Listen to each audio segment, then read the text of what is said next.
How do the sharpest real estate investors invest during uncertain times? Right now, with the coronavirus, there's a lot of uncertainty. So how are people like myself and my apprentices, how are we investing right now? Well, I'm going to share with you 5 powerful tips on investing in uncertain times.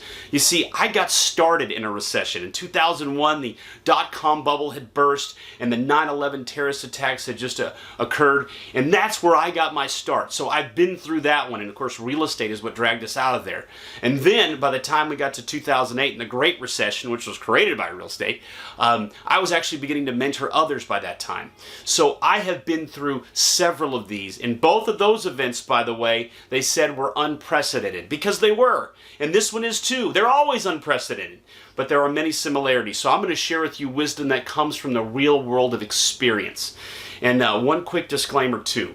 I'm not going to touch on the health side of this. That is a very, very sad side effect of what's going on right now. And my thoughts and prayers go out to any of y'all who have been negatively impacted, people you know, loved ones that of this awful virus. And I pray that everybody practices extreme social distancing, self-isolation, stays disciplined so we can put this thing to bed as quickly as humanly possible. We're already seeing where China, where that ground zero where supposedly it all began, they're beginning to lift some of their lockdowns. So we're seeing that it can be done with enough isolation. All right, y'all, well, let's dive into the 5 tips for investing in uncertain times. Tip number 1 is the sage wisdom of the greatest investor of all time, Warren Buffett. And this contrarian investing credo goes something like this. Be fearful when others are greedy, which is where we were for the last several years, and then be greedy when others are fearful. And others are fearful right now. And to provide a little bit of context, he's not talking about you taking advantage of other people who are down and out. What he's saying is that from a mindset perspective, instead of running away, you should be focused on looking for opportunities.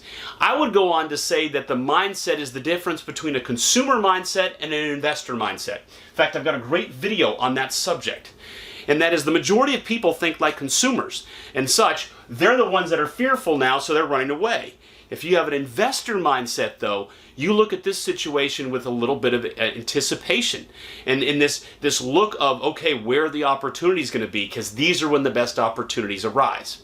And to give you a separate analogy, so if you've ever watched car racing, you've probably seen where they have accidents. And these cars are going hundreds of miles an hour around these tracks. And they're really confined tracks. So what happens when there's an accident and there's a bunch of smoke that all comes up into a ball, and there's cars right behind the accident lined up? Well, these car race drivers are taught not to do what their human inclination would be, which is to run away from the problem, either to the outside or the inside. No, they're taught to go straight at the smoke. Why? Because typically, whatever this accident is, has already moved on to either this direction or this direction. And the safest place is right down the middle. And so that's my analogy for you here too. Meet this head on. Be greedy when others are fearful. Now is the time for you to focus on looking for opportunities. And I'm going to talk about some other tips here too. I'm not talking about being irresponsible. But now is the time to be focused, as opposed to now being the time to run away like a consumer would be. Be an investor. Be greedy. Tip number 2 is to separate signal from noise. I've mentioned this on other videos before, but if you're new to my channel, Signal and the Noise, that is a book written by Nathan Silver. Absolutely brilliant. And it discusses, among other things, the fact that humans are terrible at predicting the future, and oftentimes they allow emotions to push them way too far in one direction or the other. And so right now is not a good time for you to get overly emotional. Instead, it's a time for you to focus on signal, which is facts. Things that you can verify that give you a bit of a glimpse into where things might be going. Not that you have to be great predictors of the future, but you can have a foundation on what is factual and what is going to be the case. I want to give you a couple of examples of this. So noise, example would be the idea that everyone's going to lose their jobs. That's noise. Let's talk about signal. Signal is this, that even during the depths of the deepest of the Great Recession in 2009, our job unemployment rate, it never hit above 10%. which is still a large number, but when you consider that over 90% had a job during the Great Recession, all right, that's a humongous number of people. That's 9 out of 10 people, right? And then we have to go back almost 100 years to the Great Depression in the early 30s to even get to a point where we had an unemployment rate that was near 20%. So let's take the worst case scenario, Great Depression, we hit to the point where there are literally 20% of people out of work. Okay. That means that 8 out of 10 still have a job and are functioning, or 4 out of 5. Now, as real estate investors, if we're trying to flip houses, all we need is one buyer, right? We don't need thousands of them. And so we have a 4 out of 5 chance, right? And typically it's out of that group that is looking to buy houses anyways. So when it comes to this idea that everyone's going to lose jobs, when you look at the truth and the facts of the matter, even in the worst of the worst, there's still so many people that have jobs. And now I'm going to take another step further. I'm going to say we're in a different world than we used to be. So many people are working really hard right now, including me. I mean, I'm as busy as ever. Right? I mean, everything I do with the mentoring is done with distance learning anyways. So it's business as usual, if you will, for me, if not more busy than ever before. And there's a lot of people like that. There are a lot of different companies that are able to do a lot of work where their employees are at home. So a lot of people are gainfully employed. And those industries that are impacted in a major way, it turns out that there's about to be a huge federal bailout bill that'll probably help them too. So the idea that everyone's going to lose their jobs is complete noise. The signal is that there's still going to be an enormous amount of employed people that are still going to be able to buy houses or pay rent and all those things in between. The second example of signal versus noise. Real estate values are going to plummet just like the stock market. Ugh. Okay. First and foremost, we need to talk about the fact that the real estate market is very different from the stock market. It doesn't absolutely drop in a matter of minutes based on public panic. Real estate's different than that, right? It's the process of people putting houses up for sale and other properties up for sale, and other people looking to buy those properties. And if there's an interest to buy those properties, and what we call supply and demand. Okay, what's really happening out there is what was happening a month ago. In a previous video, I shared with you about that. And the idea that there is such an affordable housing crisis in America right now. There's so few houses for the people that can truly afford them. The balance was so huge that even this is not going to make a dent in the problem. And that is the fact that so many people want to become homeowners, but they're not able to afford them because of what they earn versus what the houses are selling for. And what we're seeing, and I kid you not, right now as I shoot this video today, right now I'm getting multiple offer situations for some of my apprentices' deals. We're seeing that in the areas that of course don't have a complete lockdown, because there's still such demand for affordable houses. That's where we've always focused our energies. We focus on those price ranges for houses because that's where all the demand is. And I can't completely tell the future, but my argument's going to be the signal is that there's such a huge disparagement between supply and demand of affordable housing. The idea that that would lose value is slim to none. Now, on the other side of the coin, there are other price ranges and other property classes that could be in trouble of potentially experiencing a problem. But my argument would be they are already down that road. A month ago, we were already seeing problems where an example would be a $900,000 home in the suburbia of Atlanta. That was a tough sell. That's a tough sell because there's so much more supply. Builders can build those houses and still make a profit versus demand. And right now, if this really does continue to be a pretty prolonged recession, those are the kind of houses people aren't going to be buying. But I've been through these recessions before. In 2009, at the depths of the bottom, there were still a ton of people buying houses. There were. And these were the kinds of people that had just gotten married, they had just had a baby, and they were moving out of their apartment complex and wanted to become a homeowner. And not that they were oblivious to the market conditions, but they weren't completely focused on it. They were buying a home because they wanted a place to live. And if you look at what's happening right now and the fact that with the concern over so many people being so close together, there's probably going to be a huge demand for people to move out of apartments and get their own home. So one could argue that the opposite could happen. Again, we can't predict the future, but actually the prices of real estate may go up in those affordable price point ranges. So this idea that real estate values are going to plummet, To me, that's noise. Signal is that when you look at supply and demand, you look at the basics and the fundamentals of how real estate pricing is done and how it goes up and down, it would appear that not only could it go stable, it could actually go up for certain price ranges. And another example of signal versus noise would be, this is going to be the worst recession ever. It's going to be a global depression. Okay, let's talk about this from a signal versus noise perspective. This is not something that has to do with our economic machine. It's not a system error like it was in 2008. That was an error of the system where people were getting loans for homes that they should have never bought, and there was this huge, there's massive extra supply of houses being built for people that were buying as second and third and fourth homes that they were never going to move into. That was a systemic problem, and that created that recession. This is more like what happened with 9/11, and what I'm saying here is also being echoed by many of the economic pundits.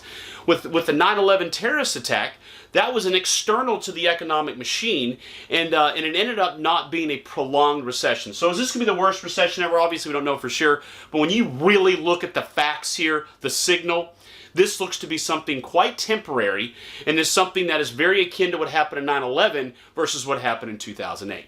Oh, and one more example. Timing. I'm hearing some people that are using noise, such as they're saying, "Oh, now's a bad time. Let's wait a year to jump into real estate."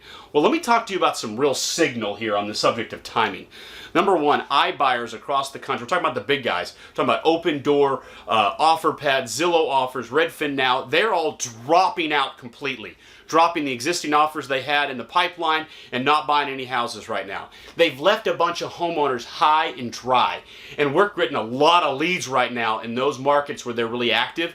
Our apprentices are getting a lot of different calls from people saying, "Hey, look, Open Door just dropped me like a bad habit. I need to sell this house, da-da-da-da."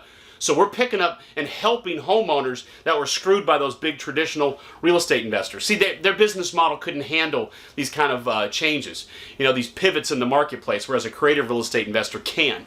So the next thing that we're also seeing is that because a lot of competitors are dropping out, not only iBuyers, we're seeing others are as well. Our marketing cost, the cost to generate the best leads, that has dropped dramatically. So we're getting to more leads better than ever before. And that means we're gaining market share. My apprentice and I are gaining market share rapidly, day by day right now. And so it's actually a great time if you can swing it. I know some of y'all have other financial obligations that you got to prepare for, but me personally, I'm still funding a lot of deals right now. I got a lot in reserves and I got a lot left for funding deals, and deals are coming up rapid fire right now, and we're at all hands on deck. And then also in maybe it's a month from now, 2 months from now, 3 months from now, new opportunities are going to arise because some people will need to sell. Unfortunately, it's not something that we look forward to, right? But that's going to happen as well.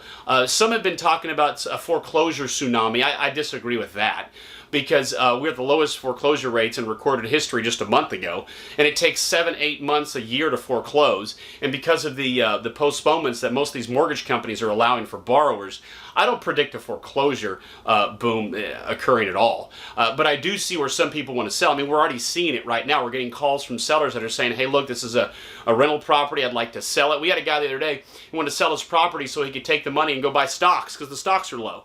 So, I mean, there's going to be opportunities that are going to arise from this. We don't always know exactly what that's going to look like today. But as far as timing, it would be nonsense to say now is a bad time. In fact, signal would prove that now is a great time. Tip number 3 of investing in uncertain times is you've got to be creative. An example would be when you're working with a seller and you don't want to go physically to the property, have them FaceTime you with their phone if they've got an iPhone, or maybe the Zoom app if it's an Android. You can have them take pictures and email them to you. There are ways in which you can accomplish things that doesn't require you to be in person, right? And you can fulfill these obligations of complete social distancing and self-isolation while still being productive. Be creative too. I mean, things like many hard money lenders right now are tightening up, but not all of them. So get out there, get on the phones, call some different hard money lenders. Some are looking to grab market share right now, and they're still very aggressive in their lending practices. Mortgage lenders, for the typical retail buyer, some of that has slowed down because not only was there this rush on refinance requests. I'm probably, hashtag part of the problem here because I told everybody to go get a refinance, right, on my last video. But the number of people that flooded the mortgage market at the same time that their interest rates dropped, well, at least it was the short-term interest rates. And then you add to that in certain instances, some smaller mortgage companies, their credit lines froze and they can't even originate loans right now. It means that the mortgage process is slowed down. But you know what? Some of these bigger banks, they're very well capitalized right now, and they're operating at peak performance. And they have systems in place to be able to handle the underwriting and all those other aspects at a distance. Now, sure, if it's a lockdown, then maybe the appraiser can't go out, but maybe they can do some desktop appraisals. So, again, there are ways in which to be creative in how you reach out to the right organizations. Title companies right now are still closing, especially in those areas where the recorder's offices have shut off, because title insurers know how to handle this. They understand the idea there could be a gap from the day that the recorder's office closes to the day it reopens, and they've priced in that risk in their title insurance policies. So you can navigate around some of these things with some creativity. We're closing deals every day. We have several closings today, by the way. So this thing is happening even during uncertain times, but you've got to be a little creative. You got to get outside the box a little bit. You can't stay focused on what you have been doing. You may have to go to different lenders. You may have to go to different mortgage brokers, different closing companies to get some of these deals done. Tip number 4 is you do need to still be practical, right? In a time when the holding costs might increase because you might buy a property in the next couple of weeks and then have to sit on it for a little bit longer because of a lockdown and those sorts of things. You need to price that in. You might have to offer a slightly lower price. Or maybe the hard money lenders you're working with are charging a little bit more. You got to price that into your offer. You got to be practical there. And then you also have to be a bit selective. What if there's a tenant in the property who hasn't paid rent in 3 months, and because of these eviction postponements, it could be months and months later before they get out of there? You might have to be practical there. Either you skip on deals that are already occupied, or you price in the risk of knowing that it might take several months to get that tenant out before you can even start your rehab. Right? So you've got to be practical here. Another thing would be, if you're going to look at a house right now, you're not in a state that's in complete lockdown, be respectful of the fact that you don't even know if you're carrying the virus, because obviously it incubates for some time. We had an apprentice that went to look at a deal for a homeowner that was in her late 60s, and he said, hey, look, how about you walk outside? I've got gloves on. I'll go walk through the house. We'll keep a safe distance here. I'll take a look, and then I'll call you when I'm done. So be practical here. Be wise about the situation, knowing that there could be delays. And another thing, when you're getting a property under contract right now, put into the contract that the coronavirus could delay things and you want to extend the length in the case that happens. In fact, I wrote up a specific clause with my legal team and gave it to my apprentices for them to use for their contracts. So you need to make sure you're practical here, that closings might get extended a little bit. But that's one of the things that's nice about real estate. If you start a deal today, it typically takes 45 to 60 days anyways. So starting one today, I mean, by the time we get 60 days from now, Lord willing, a lot of this will be behind us. I mean, not every bit of the fallout, but hopefully the virus will have quelled down. All right, so be practical. Tip number 5 is to be productive. So many people tell me how they don't have enough time to get through some of the trainings and things that I provide and I give away for free. Well, for many of you, you've got the time right now. Use it wisely. Be productive. For example, if you haven't already, make sure you download and read my book, How to Be a Real Estate Investor. It is fundamental to understanding how to be productive as a real estate investor. I also have a separate book, Real Estate Investing Gone Bad. This one's not free. You have to go over to Amazon to get it. But this teaches you what not to do. All the mistakes that others have made that you don't have to go through yourself. And also, I put together a video course that I'm constantly adding to that I recommend. If you haven't been through it, make sure you go through it. It's right here. It's absolutely free. I don't know, it's 12, 13 more hours long at this point. And even if you've been through it, you may want to jump through it again because you'll hear things you didn't hear the first time. Now's the time to sharpen your skills. Be productive with the extra time you have. You're at home, you've got some extra time, many of you. Now's the time to sharpen your skills. That way you can take full economic advantage of any opportunities that'll present themselves as a result of this. And hopefully it gives you an opportunity to stay well as well. All right, you all, well, I'm sure you have a lot of questions and comments, so please put them down below here. I'd love to hear them, and I'll try to carve out time to answer those. I'm Phil Pustiowski with freedommentor.com. Again, I've been in real estate investing since 2001. I've been mentoring since about 2007. And I have been a part of training some of the sharpest and most successful real estate investors all across North America. If you want to work directly with me and my team, I want to encourage you to apply for my apprentice program, where my team and I, we work with people one-on-one. We turn them into money-making machines. Also, if you haven't already, check out my video on the impacts of the coronavirus on real estate investing. That was shot a couple of weeks ago, so there's a couple of things in this video probably update to that one, but there's still a lot of wisdom in there. All right, I'll see you in the next video.